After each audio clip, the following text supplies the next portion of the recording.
Dental implant is placed in the jawbone to replace any missing teeth.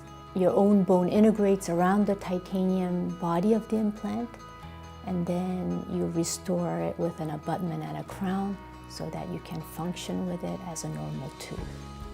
If you have a missing tooth, the teeth will shift to try and close the space, which will result in a bite that won't be biting properly, and it affects other teeth as well. If you have a tooth that's been missing, the bone will resorb. You'll have less height or width to the ridge of the bone, and you'll have a defect in there. If you put an implant in, it acts as the root form of the tooth, and it preserves the bone height and width.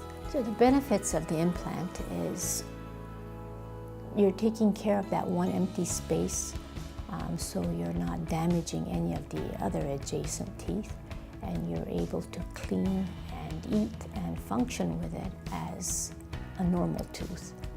Here in our practice, we can do single implants or multiple implants in order to secure and screw in your dentures to give you good function as well as aesthetics. The fact that patients can eat things that they weren't able to do before, or worry about dentures falling out while eating, and then to be able to smile confidently with a prosthesis that's fixed in permanently makes all the difference in their lives.